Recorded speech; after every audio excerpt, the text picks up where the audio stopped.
Number 5 سورۃ المائدہ آیت number 28 تفسیر لئن اور اگر بسطت الیہ لئن بسطت الیہ اگر تم نے کیا کیا ہاتھ چلایا ہاتھ بڑھایا میری طرف الیہ میری طرف یدا کا اپنا ہاتھ تم نے بڑھایا میری طرف لتقتلنی تاکہ تم مجھے قتل کر دو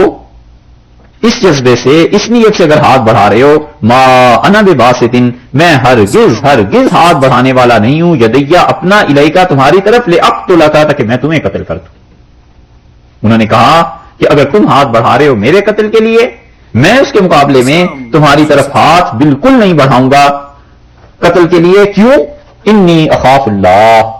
یہ جملہ جو ہے نا علت ہے یعنی وجہ اس کی یہ ہے کیونکہ انی اخاف اللہ میں ڈرتا ہوں اللہ سے رب العالمین جو صاحب ہے سب جہان کا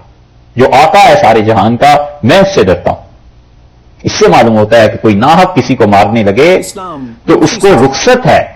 کہ ظالم کو مارے اجازت تو ہے رخصت تو دی ہے کہ ظالم کو مارے برابر کا اور اگر چھوڑ دے اپنا حق اور صبر کر لے تو پھر شہادت کا درجہ انہوں نے کہا میں ایسا ہرگز نہیں کہ میں اپنا ہاتھ بڑھاؤں تمہاری طرف کہ تمہیں قتل کر دوں بالکل میں ایسے نہیں کروں اور اس سے یہ بھی پتا چلتا ہے کہ دیکھیے ایک وجہ تو یہ ہے کہ مدافعت میں تلوار اٹھانا اپنا دفاع کرنا اپنے آپ کو بچانے کے لیے یہ تو جائز ہی نہیں بلکہ بسا اوقات واجب ہو جاتا ہے اور ایک یہ ہے کہ کوئی آدمی نہ اٹھائے تلوار اور اس کے مقابلے میں صبر کرے یہ ہے اس کی شہادت اور اگر تلوار اٹھانا ضروری ہو تو پھر اس وقت صبر کرنا حرام ہے تلوار اٹھانی چاہیے مثلا کافروں کا غلبہ ہو گیا اور وہ شہروں کے شہر لوٹتے چلے جا رہے ہیں اور یہ کہتا ہے کہ نہیں ہم تو قتل نہیں کرتے غلط بات قصاص ہے قصاص میں قتل کے عوض میں قتل ہوتے ہی ہے کوئی آدمی کہے کہ ہم قصاص کو نافذ ہی نہیں کرتے کیونکہ ہمیں صبر کرنا ہے حکمران یہ کہیں جو قصاص کو نافذ کر سکتے ہیں سزا دے سکتے ہیں قاتل کو وہ گئے نہیں قتل نہیں کرنا غلط بات ہے یا جیسے خارجیوں کا قتل خارجی تو بالکل ہی گمراہ ہو گئے نا تو ان کے قتل کے لیے سیدنا علی رضی اللہ عنہ نے قدم اٹھایا اور اس پہ علی رضی اللہ عنہ سے لڑے ہیں ایسے مواقع پر تلوار کا اٹھانا ضروری تھا واجب تھا لڑنا سیدنا علی رضی اللہ عنہ لڑے ہیں اور اسی لیے تو امام ابو حنیفہ رحمۃ اللہ علیہ فرماتے تھے حالانکہ وہ صاحب مذہب اور مجتہد ہیں ارشاد فرمایا تھا کہ اگر اس پہ علی رضی اللہ عنہ نے خارجیوں کے ساتھ جہاد نہ کیا ہوتا تو ہمیں تو پتہ ہی نہ چلتا نہ ہاں اس پہ علی رضی اللہ عنہ کہتے تھے نہیں وہ اور بات تھی چھوڑ دیجیے اس بات امام ابو حنیفہ رحمۃ اللہ علیہ نے استدلال کیا ہے خارجیوں کو قتل کرنے میں اس پہ علی رضی اللہ عنہ کے فیلز اس پہ علی رضی اللہ عنہ نے خارجیوں کو قتل کیا اور کسی زمانے میں جب اسلامی حکومت میں ایسے لوگ آ جائیں تو پھر ان کے ساتھ کیا رویہ اختیار کیا جائے گا اور یہ سعودیہ والوں کو پیش آیا تھا جب بیت اللہ پہ قبضے کی وہ چیزیں جو ہوئی تھیں تو سعودیہ والوں نے علماء سے اس وقت جو فتویٰ لیا تھا تو علماء نے کہا یہ خارجی ہیں اور ان کے ساتھ وہی کیا جائے جو حضرت علی رضی اللہ عنہ نے خارجیوں کے ساتھ کیا تھا تو یہ مواقع ایسے ہیں جس میں مفادات عامہ متاثر ہوتے ہیں عام لوگ تو اس کے لیے تو لڑنا ہی ہے اور ذات اپنی کی حد تک وہ اگر کوئی آدمی صبر کرتا ہے اس کے لیے شہادت کا درجہ ہے اور اس امت میں سب سے پہلا انسان جس نے اس آیت پہ عمل کیا ہے نا یہ سیدنا عثمان رضی اللہ عنہ کہ ان پہ چڑھ دوڑے لوگ قتل کرنے کے لیے اور اس کے باوجود حضرت عثمان رضی اللہ عنہ نے اپنا ہاتھ نہیں بڑھایا کہ انہیں قتل کریں انہوں نے صبر کیا اور وہ مظلوم خلیفہ تھے جو اپنے صبر کے ساتھ شہید کیے گئے رضی اللہ عنہ اور اسی لیے سیدنا عثمان ابن عفان رضی اللہ عنہ کے بڑے مقام ہیں اور ان کی خلافت میں لوگ آئے مدینہ منورہ اور ان کے سامنے آ گئے اور سب لوگ چاہتے تھے کہ انہیں شہید کریں اور ان سے پوچھا گیا بار بار کہ آپ ہمیں اجازت دیں. اس عثمان رضی اللہ عنہ نے کہا رسول اللہ صلی اللہ علیہ وسلم کا شہر اور اس میں خون بہ جائے میں یہ نہیں ہونے دوں. یہ ہے وہ چیز. اور اس عثمان رضی اللہ عنہ کے متعلق یہ بات اچھی طرح عقیدے کی ہے سمجھ لینی چاہیے. فواتح الرحمود جو مسلم الثبوت کی شرح ہے, مدراس میں ایک بہت بڑے صاحب علم بزرگ گزرے ہیں. کیا نام تھا ان کا؟ مدراس کو کوئی نہیں ہے.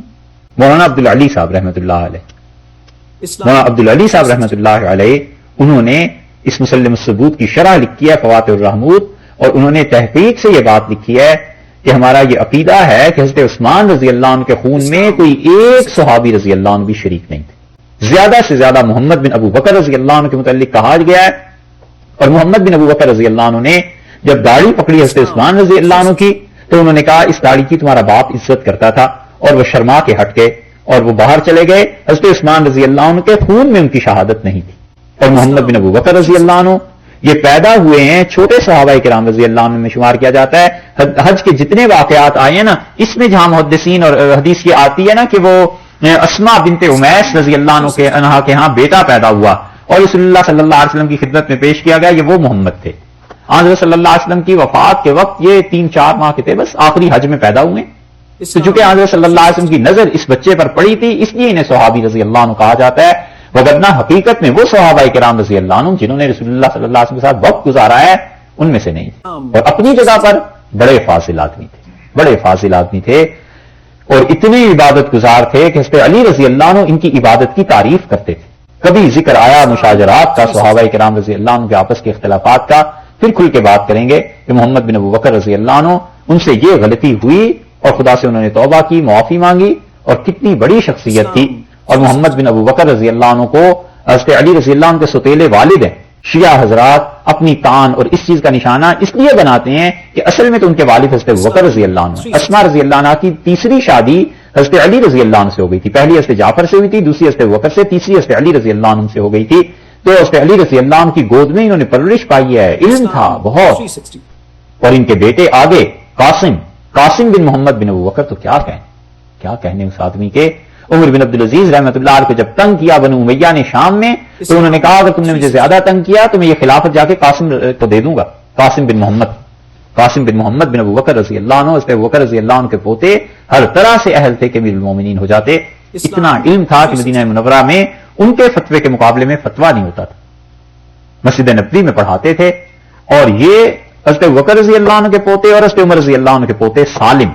بس ایک وقت صبح کو پڑھاتے تھے تو شام کو یہ پڑھاتے تھے، شام کو یہ پڑھاتے تھے تو صبح کو وہ پڑھاتے تھے.